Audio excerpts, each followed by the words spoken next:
Ketika impian memiliki keturunan tak kunjung menjadi nyata, sepasang suami istri Arab kaya raya mengambil keputusan tak biasa. Dan hidup seorang pemuda tukang kebun dari Makassar berubah selamanya. Jika kisah seperti ini menyentuh hatimu, penuh emosi dan konflik batin, jangan lupa subscribe dan nyalakan loncengnya. Karena masih banyak kisah nyata dan fiksi hidup lainnya yang akan menggetarkan hatimu. Namanya Joko. Usianya baru 24 tahun. Lahir dan besar di sebuah kampung nelayan kecil di pesisir Makassar.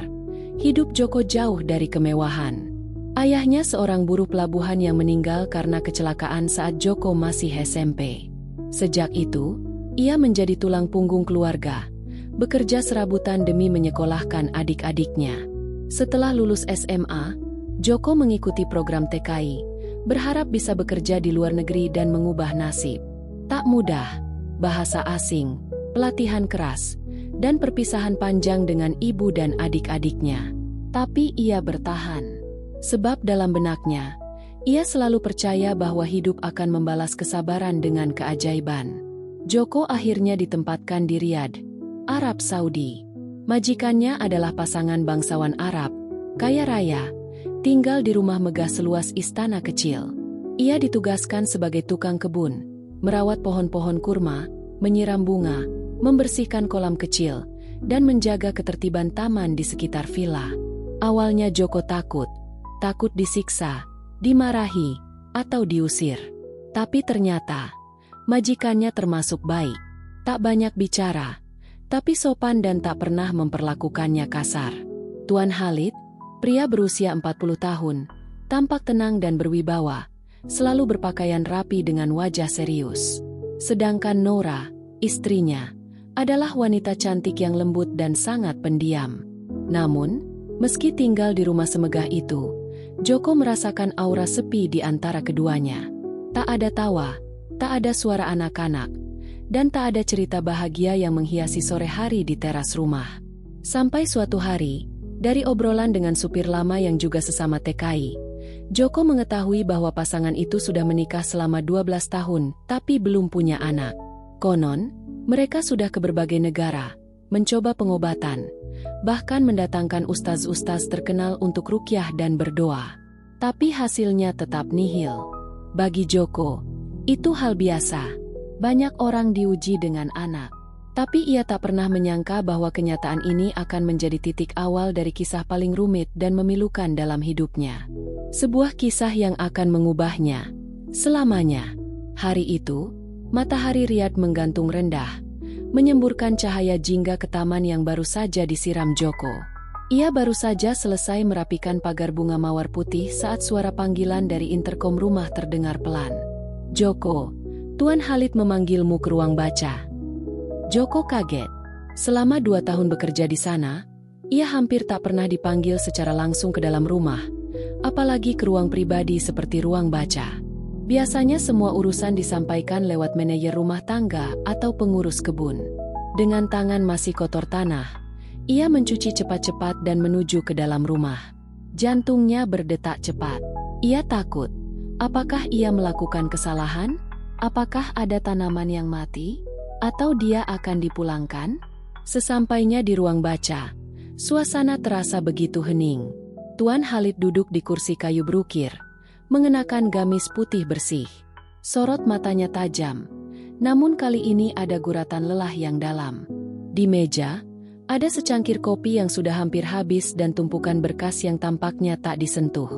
"Silakan duduk," katanya pelan, menunjuk ke kursi di seberang. Ini pertama kalinya Joko duduk di ruangan semewah ini, di hadapan majikannya. Ia duduk kaku, menunduk, tak berani menatap langsung. Setelah keheningan panjang, Tuan Khalid mulai bicara. "Joko, kamu sudah bekerja di rumah ini dengan baik. Kami menghargaimu." Joko mengangguk kecil, tak tahu harus berkata apa. "Kamu pasti sudah tahu, aku dan istriku belum memiliki anak. Sudah lebih dari 1 dekade. Kami sudah mencoba semuanya." Nada suara Tuan Khalid bergetar. Matanya menatap jauh keluar jendela. "Dan sekarang, kami sedang mempertimbangkan cara terakhir yang mungkin terdengar aneh, bahkan gila. Tapi kami sudah putus asa.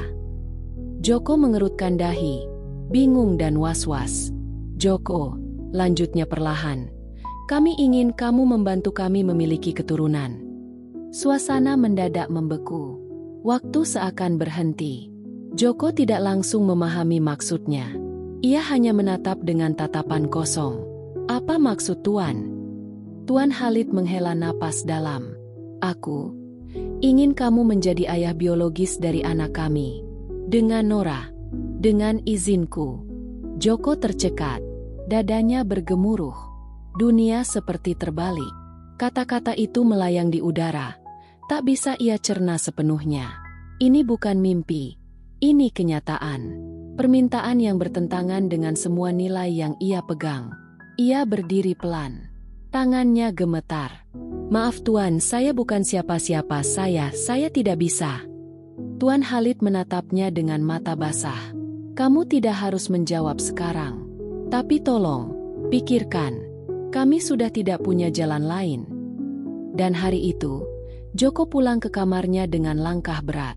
Dunia yang tadinya hanya tentang menyiram tanaman dan mencabut rumput, kini dipenuhi dengan dilema moral yang membuat hatinya tak bisa tenang.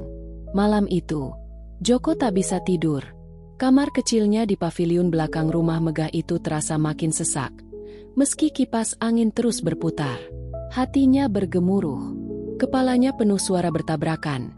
Suara nurani, suara takut, suara kasihan, dan suara luka yang belum pernah ia pahami. Ia memandangi langit-langit sambil teringat wajah Nora. Wanita yang selama ini ia anggap seperti istri majikan biasa. Anggun, tenang, penuh wibawa, ternyata menyimpan kesedihan yang tak pernah terlihat. Kini, ia tahu bahwa di balik mata sayu Nora ada harapan yang telah lama menunggu. Dan kini harapan itu diarahkan padanya. Selama berhari-hari, Joko menjauh. Ia menghindari tatapan siapapun. Ia bekerja lebih cepat di kebun, lalu mengunci diri di kamarnya sebelum malam datang. Tapi semakin ia menjauh, semakin pikirannya dikejar oleh satu pertanyaan yang menghantui. Kalau aku bisa membantu, kenapa aku diam? Namun, suara lainnya muncul, lebih keras. Tapi bagaimana mungkin? Itu salah. Itu melukai kehormatan orang. Itu melukai hati sendiri. Bagaimana kalau semua tahu? Joko bahkan sempat ingin kabur malam-malam. Ia sempat menulis surat pengunduran diri yang tidak jadi dikirim. Tapi entah kenapa, hatinya belum bisa pergi. Suatu sore, ketika ia sedang memangkas ranting pohon zaitun, Nora datang sendiri ke taman.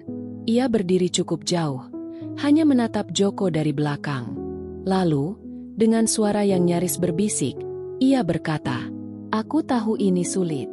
Tapi aku ingin kamu tahu, ini bukan tentang nafsu. Ini tentang harapan. Kami tidak ingin mencuri kehormatanmu. Kami hanya ingin merasakan jadi orang tua, walau sekali seumur hidup." Kata-kata itu menusuk. Joko menunduk. Ia tak sanggup menjawab, hanya bisa menatap rerumputan yang diam-diam basah oleh air matanya sendiri. Dan malam itu, setelah berwudu, ia salat lama sekali. Ia menangis, menunduk dalam sujud yang tak ingin berakhir. Ia tak tahu apakah ini jawaban dari Tuhan atau jebakan yang dibungkus kelembutan. Tapi akhirnya, dengan dada penuh luka dan tekad yang berat, ia memutuskan untuk membantu. Bukan karena ia ingin, tapi karena ia merasa, mungkin inilah takdir yang digariskan padanya. Takdir yang aneh, menyakitkan, namun membawa harapan bagi orang lain. Ia mengetuk pintu ruang baca keesokan harinya. Tuan Khalid menatapnya. Tak ada kata-kata panjang. Joko hanya berkata pelan, "Saya akan lakukan. Tapi dengan syarat, setelah semuanya selesai, saya akan pergi. Tanpa nama, tanpa tuntutan, tanpa apapun. Dan tak seorang pun boleh tahu." Tuan Khalid mengangguk. Tak ada pelukan, tak ada ucapan terima kasih. Hanya keheningan yang panjang. Tapi di dalamnya, ada kesepakatan yang akan mengikat takdir mereka bertiga, seumur hidup. Segalanya berubah setelah kesepakatan itu. Rumah megah yang dulu penuh kesunyian, kini menyimpan rahasia yang lebih dalam daripada keheningannya. Joko, Si tukang kebun sederhana dari Makassar bukan lagi hanya seorang pekerja. Ia kini bagian dari perjanjian yang tak tertulis, bagian dari harapan yang dibisikkan dalam ketakutan. Hari pertama mereka bersama adalah malam yang tak pernah akan bisa Joko lupakan, bukan karena keindahannya, melainkan karena beratnya beban yang menghantam batinnya. Ia berdiri kaku di ambang pintu kamar yang dulu tak pernah ia lewati. Kini ia masuk dengan restu majikannya. Noura menyambutnya dengan wajah penuh kegelisahan. Wajah wanita yang tak sedang menginginkan cinta, tapi mengemis harapan. Tak ada kata-kata, tak ada senyum, hanya napas pelan dan mata yang berair. Apa yang terjadi malam itu bukanlah tentang nafsu atau kenikmatan. Bukan pula tentang cinta. Itu adalah tindakan penuh tangis dalam diam. Dua orang asing yang berusaha menunaikan sesuatu yang mereka sendiri tak benar-benar pahami. Setelahnya, Noura selalu menangis dalam diam. Joko selalu kembali ke kamarnya dan menangis dalam sujud. Mereka tidak berbicara tentang malam-malam itu. Mereka hanya menjalani, seolah setiap pertemuan adalah luka yang harus ditelan demi janji yang telah diucapkan. Tuan Khalid tak pernah bertanya, tak pernah menegur. Tapi dari sorot matanya, Joko tahu bahwa pria itu juga terluka. Lelaki yang merelakan martabatnya demi seorang anak. Lelaki yang mencintai istrinya, tapi tak lagi bisa memberi apa yang paling didambakan, keturunan. Hubungan itu berlangsung beberapa kali dalam kurun waktu 2 bulan. Tidak rutin, tidak penuh gairah, tapi cukup untuk membuat Joko merasa kehilangan dirinya. Ia mulai sulit mengenali siapa dirinya sendiri, pekerja, teman, ayah masa depan, atau hanya alat dalam permainan takdir yang kelam. Ia mulai menjauh dari para pekerja lain, takut mata mereka bisa membaca rahasia di balik tatapannya. Ia berhenti mengirim pesan rutin ke keluarganya di Makassar, karena merasa tak pantas lagi menyebut diri sebagai anak yang baik. Namun di tengah kegundahan itu, benih harapan pun tumbuh. Suatu pagi, saat Joko sedang menyiram tanaman rosemary di pojok taman, seorang perawat pribadi datang tergesa dan masuk ke dalam rumah besar. Beberapa jam kemudian, kabar itu datang, Noura positif hamil. Dunia seakan terdiam. Joko berdiri lama di tengah kebun, menatap langit Arab yang membakar. Ia tak tahu harus bahagia atau hancur. Ia telah memberi kehidupan, tapi bukan untuk dirinya. Dan sejak hari itu, Noura tak pernah menatap Joko lagi. Tuan Khalid lebih banyak diam. Sedangkan Joko, ia semakin yakin bahwa setelah bayi itu lahir, ia harus pergi. Untuk selamanya. Hari-hari setelah kabar kehamilan itu terasa seperti berjalan di atas pecahan kaca bagi Joko. Semua orang di rumah mulai berubah. Para pelayan bicara lebih pelan. Senyum mulai kembali ke wajah Noura, meski hanya sesekali. Tuan Khalid tampak lebih banyak duduk di taman, menatap langit dan mengelus-elus tasbih di tangannya. Tapi bagi Joko, setiap senyuman mereka adalah pisau yang tak terlihat. Ia tahu kebahagiaan itu lahir dari rahasia yang tak boleh diketahui siapapun. Ia telah menjadi bagian penting dari kebahagiaan itu, tapi justru tak punya tempat dalam perayaannya. Ia melihat Noura semakin berhati-hati dalam bergerak. Setiap kali melintas di taman, wanita itu mengelus perutnya yang mulai membesar. Joko pun kerap melihatnya dari jauh, diam-diam, dengan perasaan bercampur aduk. Ada kebanggaan aneh, tapi lebih banyak perih yang tak bisa dijelaskan. Setiap malam, Joko tidur dengan gelisah. Ia mulai bermimpi buruk, tentang bayi yang menangis, tentang dirinya yang terkurung di rumah asing, tentang wajah ibunya di kampung yang menangis dan bertanya, "Nak, apa yang kau lakukan di tanah orang?" Joko mulai menulis surat kepada dirinya sendiri, semacam catatan harian yang tak pernah dikirim.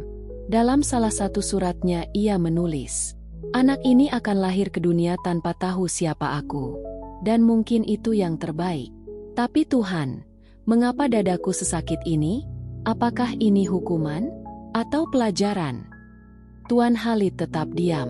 Ia tak pernah menyebut-nyebut soal hubungan yang dulu mereka setujui. Tapi diamnya bukan tanda lupa, melainkan tanda bahwa mereka semua telah mengikat diri pada rahasia yang terlalu berat untuk dibicarakan. Sementara waktu terus berjalan, dan perut Noura semakin membulat, Joko mulai menandai kalendernya. Ia tahu, saat bayi itu lahir, waktunya telah tiba. Ia harus menghilang dari kehidupan mereka, seperti hantu yang hanya datang untuk mengantar sebuah keajaiban. Sore hari menjelang akhir kehamilan, Joko duduk di bawah pohon zaitun yang pernah ia tanam sendiri. Ia memandang rumah megah di depannya dan bertanya dalam hati, apakah rumah ini akan mengingatku? Ataukah aku hanya akan menjadi satu halaman kosong dalam cerita hidup mereka? Tangis kebahagiaan mungkin akan menggema di dalam rumah itu suatu hari nanti. Tapi tidak akan ada seorang pun yang tahu bahwa kebahagiaan itu lahir dari pengorbanan paling sunyi, dari seorang pemuda Makassar yang mencintai tanpa hak dan memberi tanpa diingat. Pagi itu, langit Riyadh tampak lebih terang dari biasanya. Burung-burung merpati yang biasa berterbangan di sekitar taman seolah tahu bahwa hari ini bukan hari biasa. Di dalam rumah megah yang sudah lama sunyi, terdengar suara langkah-langkah tergesa. Noura akan melahirkan. Joko hanya bisa mengamati dari jauh, berdiri di pojok taman, memandangi mobil ambulans yang membawa Noura dan Tuan Khalid ke rumah sakit khusus ibu dan anak. Ia tidak diizinkan ikut, dan ia pun memang tidak ingin. Saat pintu pagar tertutup, Joko menyandarkan tubuhnya ke dinding dan menghembuskan napas panjang, seolah membuang semua beban yang ia pendam selama berbulan-bulan. Beberapa jam kemudian, kabar itu datang. Bayi perempuan lahir dengan selamat. Cantik. Tangisnya kuat. Semua pelayan bersorak pelan. Rumah itu dipenuhi rasa haru. Beberapa pekerja menitikan air mata karena akhirnya, setelah penantian panjang, sang majikan mendapatkan keturunan. Mereka tidak tahu siapa sebenarnya yang ikut membentuk kehidupan bayi itu. Dan memang begitulah seharusnya. Tapi di tengah kegembiraan itu, Joko merasa hampa. Ia tidak ikut bersuka cita. Ia tidak datang melihat bayi itu. Ia hanya duduk sendiri di taman belakang, menatap bintang yang mulai muncul satu-satu di langit Arab, sambil menggenggam koper kecil yang sudah ia siapkan diam-diam beberapa minggu sebelumnya. Malam itu, sebelum pergi, ia berjalan pelan ke arah pintu depan rumah. Tidak untuk pamit, tapi untuk menaruh sesuatu di meja kayu kecil di ruang tamu. Sebuah surat. Surat itu ditujukan kepada Tuan Khalid dan Noura. Isinya singkat, tapi penuh luka. Terima kasih telah mempercayai saya dalam sesuatu yang begitu suci dan besar. Maafkan saya jika ada kesalahan. Saya bukan siapa-siapa. Saya akan kembali ke tempat saya berasal, dengan membawa kenangan yang tak akan saya bagi kepada siapapun. Anak itu, dia bukan milik saya, tapi dia adalah bagian dari darah saya. Saya akan mendoakannya setiap malam. Izinkan saya mengenangnya, meski dari kejauhan. Setelah meletakkan surat itu, Joko keluar tanpa suara. Ia berjalan kaki ke halte bus, lalu naik kendaraan menuju bandara. Tidak ada perpisahan, tidak ada pelukan. Tidak ada siapapun yang tahu bahwa hari itu seorang ayah, yang tak boleh mengaku, meninggalkan anaknya sendiri, demi menjaga rahasia dan kehormatan. Di dalam pesawat menuju Indonesia, Joko duduk di dekat jendela. Di luar, langit malam membentang luas. Ia menatapnya lama. Dalam hati, ia membisikkan satu nama, bukan nama majikan, bukan nama kota, tapi nama anak yang mungkin tak akan pernah memanggilnya, ayah. Joko kembali ke tanah air tanpa sambutan. Tak ada yang tahu apa yang telah ia lalui. Ia hanya disambut oleh pelukan ibunya yang sudah menua, dan senyum adik-adiknya yang tak sabar mendengar kisah luar negeri. Tapi Joko tidak pernah benar-benar menceritakannya. Yang ia katakan hanyalah bahwa majikannya baik, gajinya cukup, dan sekarang ia ingin membuka usaha kecil di kampung saja. Orang-orang memujinya sebagai anak berbakti, yang pulang membawa uang dan harapan. Tapi tidak ada yang tahu bahwa ia juga membawa luka yang tak terlihat, luka yang tidak bisa disembuhkan waktu. Di malam-malam sepi, ketika angin pantai berembus ke jendela rumah kecilnya, Joko duduk diam di ranjang, memandangi langit yang sama dengan langit Riyadh di kejauhan. Kadang, ia bertanya-tanya, apakah bayi itu sedang tertidur? Apakah ia sudah bisa berjalan? Apakah ia punya lesung pipi seperti ibunya? Atau mata sipit seperti dirinya? Tapi pertanyaan-pertanyaan itu hanya ia simpan sendiri, karena ia tahu, Jawabannya bukan untuknya. Ia adalah ayah tanpa nama, darah tanpa pengakuan, kenangan tanpa ruang dalam keluarga itu. Setiap tahunnya, di tanggal kelahiran bayi itu, yang ia hafal tanpa harus ditulis, Joko mengurung diri di kamar. Ia membaca surat lamanya, surat yang dulu ia tinggalkan di meja rumah megah itu. Lalu ia menulis doa, menyebut nama bayi itu dalam sujud malamnya. Ya Allah, jagalah dia, meski ia tidak tahu siapa aku. Berikan padanya cinta yang tak bisa aku berikan. Jauhkan ia dari luka yang pernah membentukku. Joko tidak pernah menikah. Bukan karena ia tak mampu, tapi karena sebagian hatinya tak pernah kembali.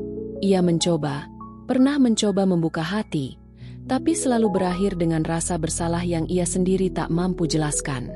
Bagi dunia, Joko adalah mantan TKI yang sukses membuka bengkel kecil di kampung. Bagi ibunya, ia anak yang berbakti. Bagi teman-temannya, ia pendiam tapi baik hati. Tapi di balik semua itu, ia menyimpan rahasia yang akan dibawanya hingga mati. Kadang, saat ia menatap anak-anak kecil berlari di pinggir jalan, hatinya tercekat. Mungkinkah salah satu dari mereka pernah ada dalam pelukannya, meski hanya sebentar? Ataukah itu hanya bayangan dari mimpi yang tak pernah benar-benar menjadi miliknya? Joko tidak pernah mencari kabar tentang Nora atau Tuan Khalid. Ia juga tidak ingin tahu apakah mereka bahagia. Karena ia tahu, yang ia lakukan bukan untuk diingat, tapi untuk dilupakan. Dan begitulah kisah ini berakhir. Bukan dengan kebahagiaan yang utuh, bukan pula dengan penderitaan yang jelas, tapi dengan luka yang tenang, mengendap di dalam hati seorang pemuda yang pernah menukar nama dan haknya, demi sebuah kehidupan kecil yang lahir dari rahasia.